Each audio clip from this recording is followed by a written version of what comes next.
It's Monday, September 26th, and this is now on HNN.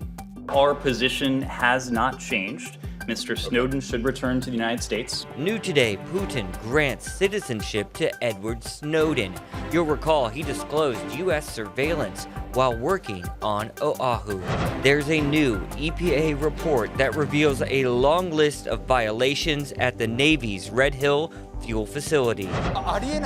I'm against the idea of holding a state funeral for anyone. As the VP arrives in Japan, we'll explain why a state funeral for the slain ex-Prime Minister Abe is controversial.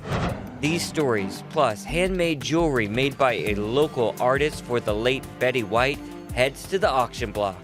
We'll have the update coming up on This Is Now.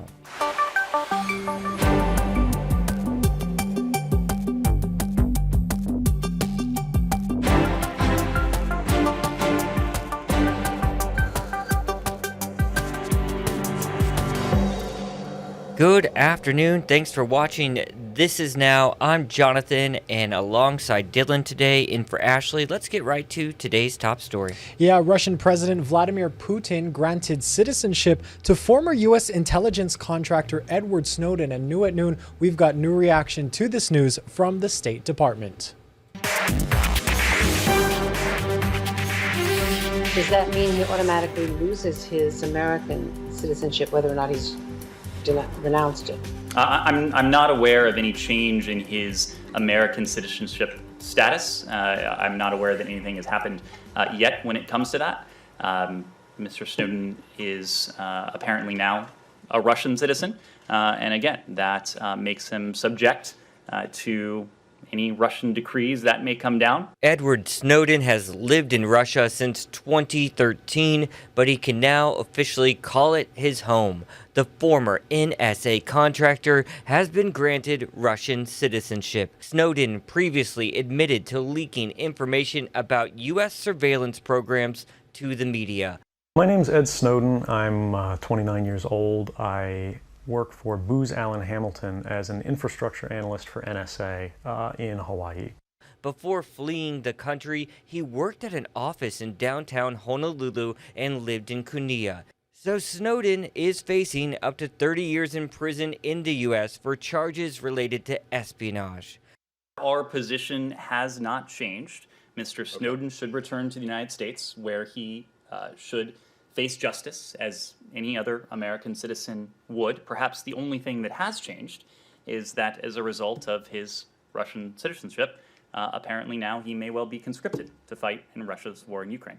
Snowden and his wife, Lindsay Mills, who also lived on Oahu, applied for Russian citizenship back in 2020. We'll have more on this story on your HNN digital platforms.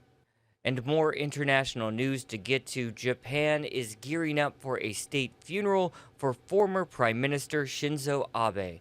The event has some growing opposition.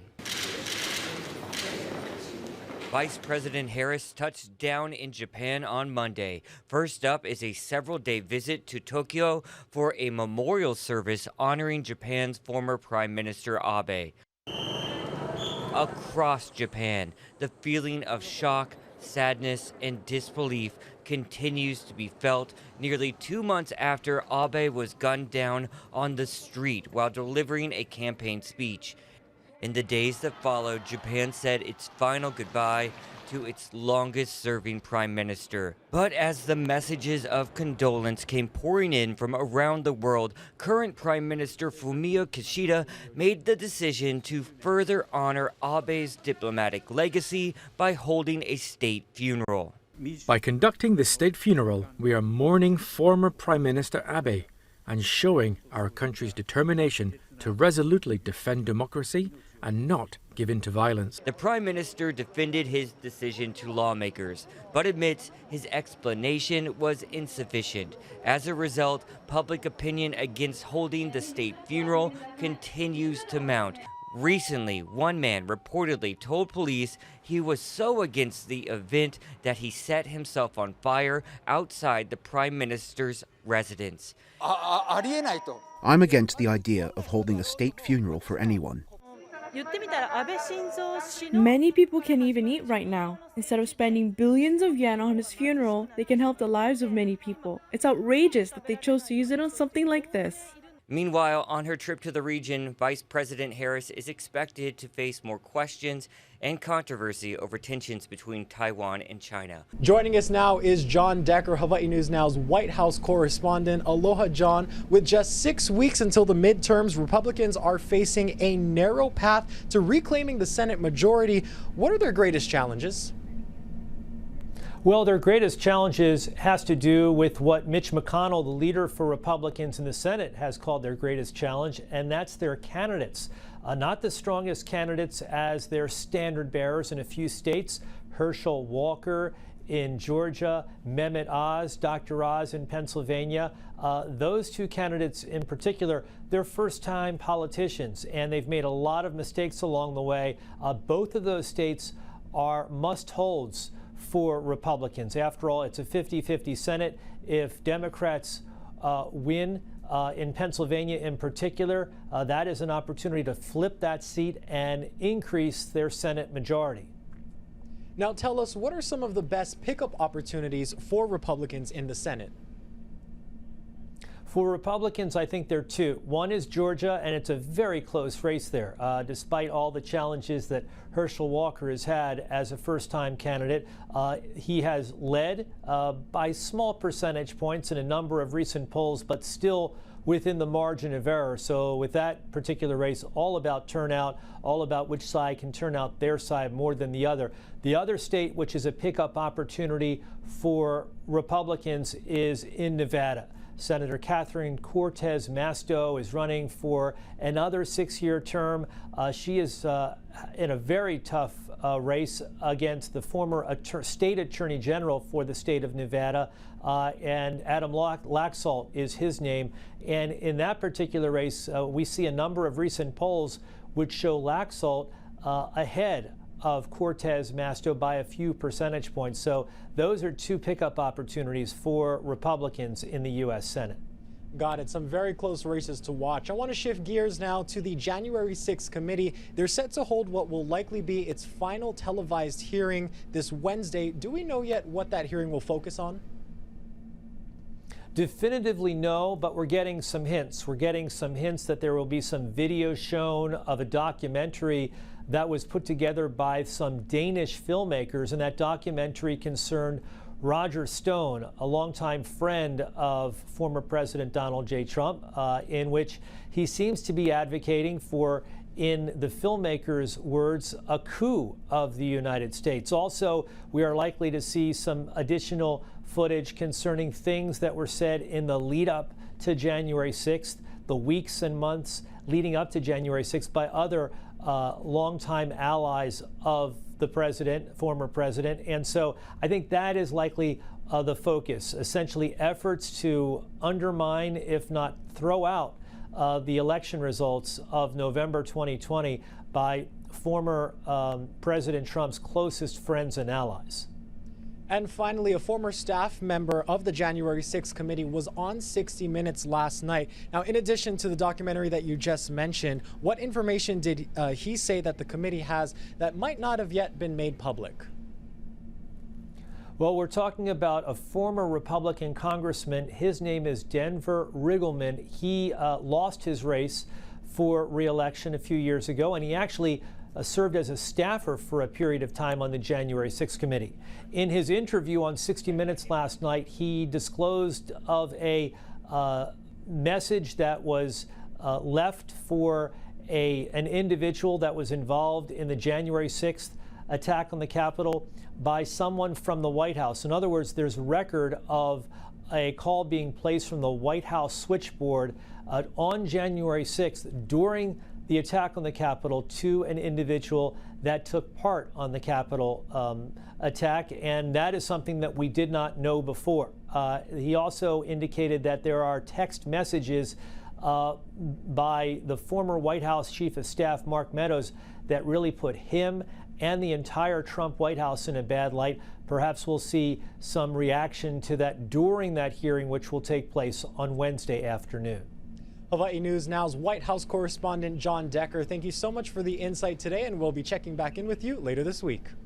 New federal records reveal a long list of violations by the Navy at the Red Hill fuel facility in the aftermath of the drinking water crisis. The violations include the lack of a spill response plan for Red Hill's pipeline system and the failure to operate that system in line with good engineering practices. Again, this report is from the Environmental Protection Agency, which inspected Red Hill earlier this year after hundreds of military families got sick from fuel-tainted water. So the EPA also found that the Navy was operating 2 fuel pits that should have been regulated as underground fuel storage tanks. The report said they lacked proper permits. Officials also said the Navy's spill plan certifications, checklist, and inspection records are incomplete and need updating. The EPA said the Navy has taken some steps to address these concerns and is, quote, working to ensure full compliance is achieved. The Navy is still working to remove more than 100 million gallons of fuel from Red Hill. The project could last through July of 2024. Coming soon to more Oahu neighborhoods, more raised crosswalks, and those new red light cameras. Casey Lund brings us this update. Aloha from Kalihi. On Kalihi Street, as a matter of fact, just Mauka of Dillingham, and you can see how busy of a place this is for drivers and pedestrians. And that's why back in 2019, the Department of Transportation added a number of those raised crosswalks that you see down there. We spent today talking with DOT and HPD about whether or not they believe those are actually making a difference. DOT says they are making a difference. You'll notice more of these coming to different neighborhoods. As a matter of fact, starting today, another round of the raised crosswalks are being made. A new project begins in Kailua along Kailua Road, where crews will begin near the Ko'olau Farmers Market, working from 8:30 in the morning to 3 in the afternoon. Each installation will be performed over the course of 2 days. They'll then move on to Kailua Road and Uluoa later in the week. The following week, they'll go in at Kalanianaole Highway and Ulupuni Street, right by the Youth Correctional Facility. One lane in each direction will remain open, but it could still slow you down on your commute. There are a lot more coming, so for a full list, you can go to hawaiinewsnow.com. There have been a total of 38 traffic fatalities in the city and county of Honolulu so far this year. 10 of those were pedestrians, averaging more than 1 a month. What we saw, though, is once we put these raised pedestrian crosswalks in, prior to, we had 60% of the people driving more than 10 miles per hour over the speed limit through these areas. After they went in, it went down to a quarter. So it was a really good message to the community to say, you need to slow down every time you come through this area. Another project aimed at keeping pedestrians safe are those red light traffic cameras. The 2-year pilot program is slated to start very soon. The first 2 will be on Vineyard at Palama and Liliha. So these intersections were chosen based on data.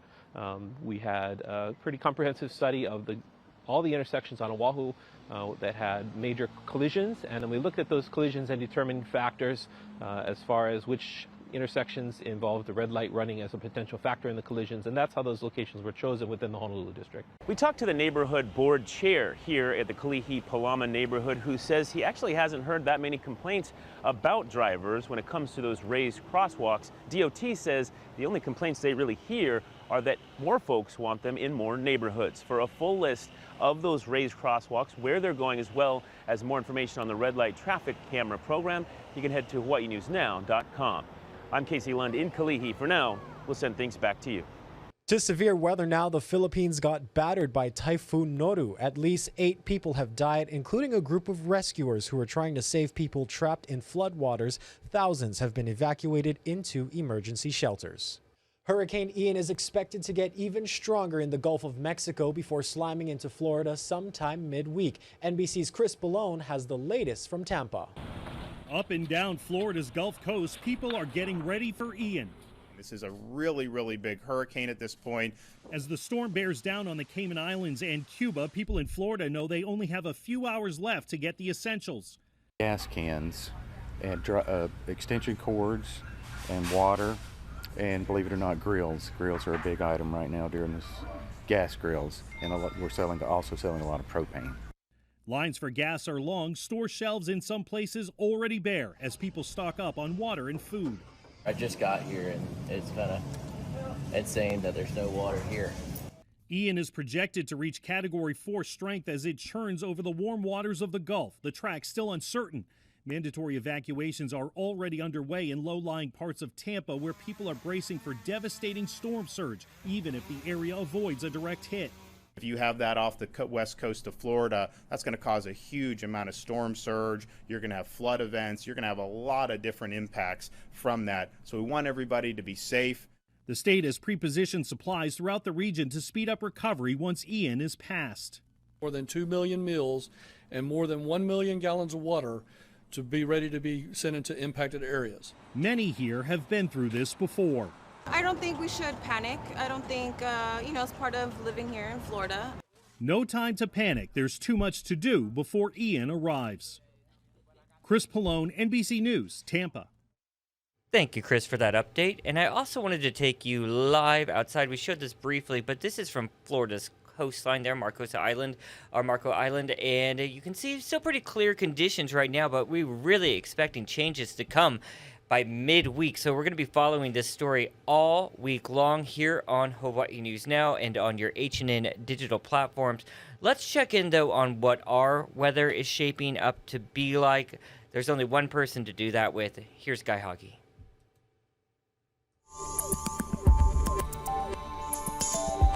Some pop-up showers today and tomorrow, which really don't show up very well on this forecast model, but we're not going to see much after that. Although it looks like a week from today, there's a weak front that's going to drop in. Overall, though, the rainfall totals will be light. However, again, today and tomorrow, because of the light winds, those afternoon showers could be afternoon downpours. They'll be very limited. They won't be widespread. But we could even get some localized minor flooding today and tomorrow with lots of sunshine before that. And then on Wednesday, a weak trade wind breeze comes back, and that means lower humidity levels and perhaps a few windward and Mauka showers. However, significant widespread rainfall just not expected anytime in the forecast period. Happening in just a short time. For the first time in human history, mankind is actually trying to move an asteroid. To explain how this is going down, let's turn things over to Christian Benavides. What we've only seen in the movies could happen tonight. We are moving an asteroid. We are changing the motion of a natural celestial body in space. Humanity has never done that before. To do that, NASA is hoping to smash a spacecraft into an asteroid nearly 7 million miles away from Earth. It is a little like a bug crashing into an SUV. About the size of a vending machine, NASA's DART spacecraft will be flying 14,000 miles an hour when it slams into Dimorphos, a small moon orbiting the asteroid Didymos. The moon they're trying to hit is only 525 feet across. So if you think Statue of Liberty, think about the pyramids, it's kind of in that scale. The impact will not destroy Dimorphos, but NASA aims to nudge it off its course by as much as 10 minutes. It's a very small change, but it's a proof of concept. They want to prove that you have the ability to deflect an asteroid if they ever spot one heading toward Earth on a collision course. I wonder if you can expand a little more about that, because this mission really is about planetary defense. There are thousands of bodies in the solar system, and they haven't spotted all of them. The odds of an asteroid hitting the Earth with devastating impact, they're remote, but the consequences are extreme. Evidence suggests one or more asteroids caused the mass extinction of dinosaurs on Earth. Scientists say they know of no asteroids that will impact Earth within the next century, but they're always searching. It's something that we need to get done, and so that we know what's out there and know what's coming and have adequate time to prepare for it.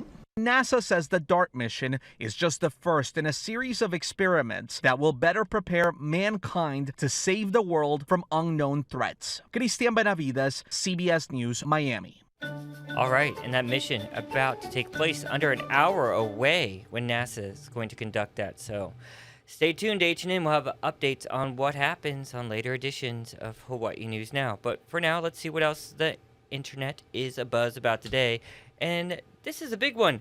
Darth Vader's deep voice will have to live on without James Earl Jones, but there's a catch here. He's been recording the legendary Star Wars villain's line since 1977, way before Dylan was born.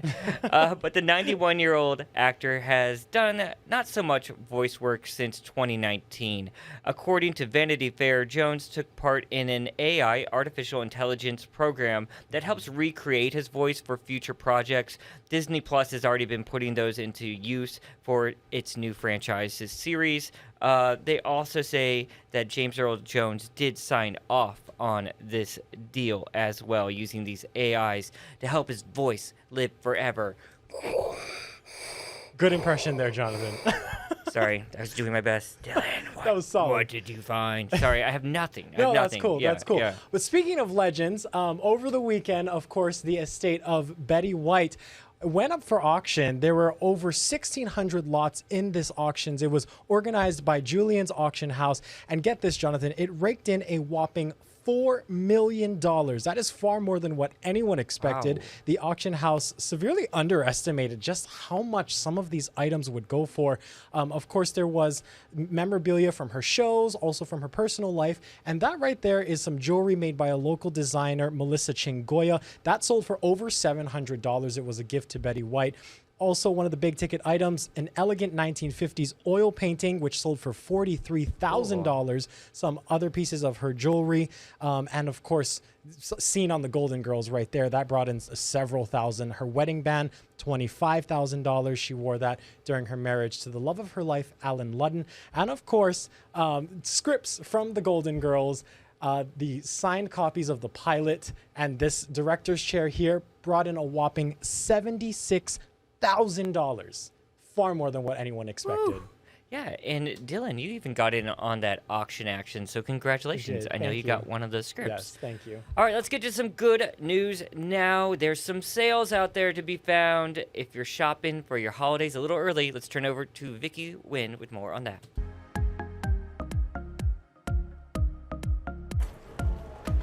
Call it Christmas in October. Retailers rolling out big holiday sales earlier than normal in an attempt to draw in cash-strapped consumers before the economy gets worse. Target launching Deal Days on October 6th through the 8th, offering thousands of holiday discounts and a price match guarantee through Christmas Eve, meaning if Target lowers the price later in the season, you can get reimbursed the difference. Not to be outdone, Amazon announcing Prime Early Access sales on October 11th and 12th, where members will find discounts of up to 80% off everything from electronics and fashion to home items and toys. Walmart, which says half its customers start holiday shopping in October, will extend the period that shoppers can return gifts from October through January. In terms of the depth of discounts and the number of retailers participating, this is going to be a bit more exciting in October than we're used to. To meet the expected demand, many retailers are ramping up seasonal hiring. Target looking to hire an additional 100,000 workers. To deal with excess inventory from the summer, some stores are offering enticing return policies on slow-selling products, allowing you to keep the item you want to return and still get a refund or exchange, a policy that saves the retailer on restocking costs. They let me keep the old and they gave me the new. So it was convenient because I didn't have to ship anything back. Experts say you'll find the best holiday discounts on overstocked items like furniture, summer clothes, and classic board games. But these deals likely will disappear once the products sell out. You see a very deep discount, like 40% or plus, I would maybe snap that item up now because you may not see a greater discount later. That's going to do it for This Is Now. Happy shopping. Have a good one, everyone.